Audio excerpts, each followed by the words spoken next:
Kind of an interesting way to play a dominant arpeggio. I add kind of a lot of the harmonic minor scale in this one. So what I do here is I basically play a dominant arpeggio, but I add the flattened ninth with which fits into the fifth step of the harmonic minor scale. So we get not only this, but we get this. So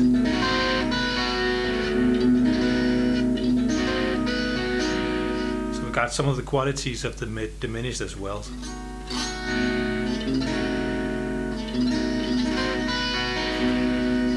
Because if we, for example, count like this, if we start on the flattened ninth, going up one minor third, we get the major third of the B dominant, and if we then go one minor step up again, we get the natural fifth of the B dominant, and if we go one minor step up again, we get the flattened seventh of the B dominant. So it's a very cool sounding lick. You could also do it like this, where you just add the qualities of the flattened ninth to the dominant arpeggio, so it would just sound like this.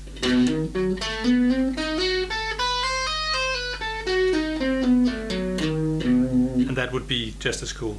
But I'd like to just add a little extra with the tapping and the legato play in the harmonic minor scale. But let me show you the notes of this one and what exactly you can do to be able to use this in your improvising.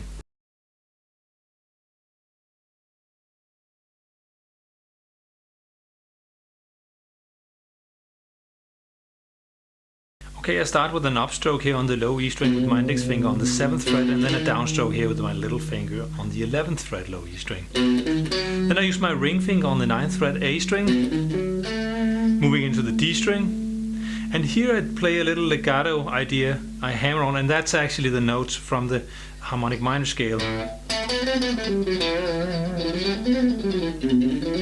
So watch, once I go into the D string, I just play a downstroke and then hammer on from the 7th fret to 9, 10 and pull off again, and on into 9 and 10 again. Then I move into the G string and I use a specific fingering that helps me being able to play this arpeggio up the speed. So I play a downstroke here with my index finger on the 6th fret and hammer on with my ring finger on the 11th fret and move into the B string, and this time with my long finger on the 10th fret B string, and then I go into the high E string.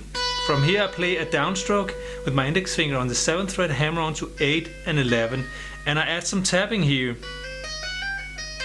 I tap the 14th and 15th fret of the high E string, and from here I pull off again to 11, 8, 7, and then I slide up to 11, and from here I hammer on to 12 and 14, and I tap a few more notes of the actually the E harmonic minor scale. I tap the 15th and 17th fret and pull off again. I use my long and ring finger for that.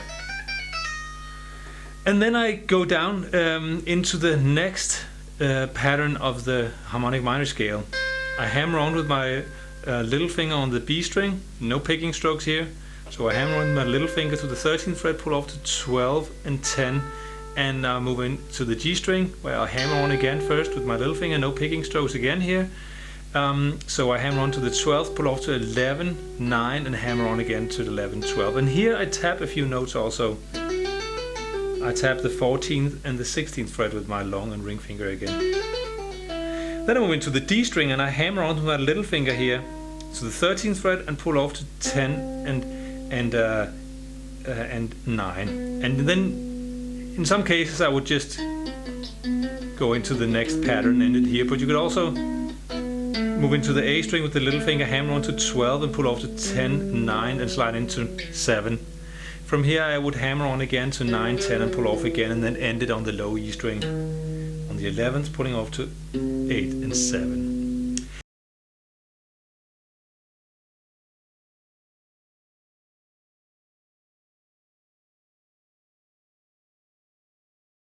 What you can do with this is you can use this lick from the harmonic minor scale, but you can even be a naughty boy and use it from the 5th step of the major scale as well, and then get the qualities of the harmonic minor scale, just intertwine that into the major scale with the flattened ninth. So if you just played the 5th step here, You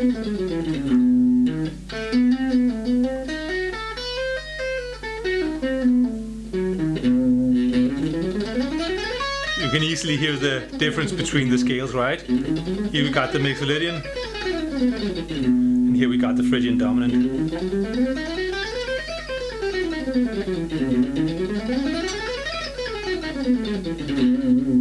But if you wanted to use it from the harmonic minor scale, we start from the fifth step from the harmonic minor scale, and from here we can play the lick.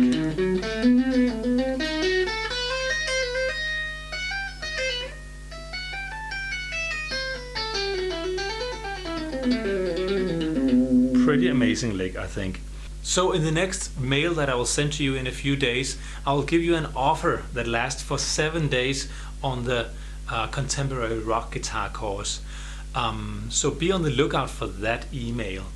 I'm excited, and I hope that you enjoyed these few videos that I sent that all has some kind of relation to the contemporary rock guitar course. See you soon.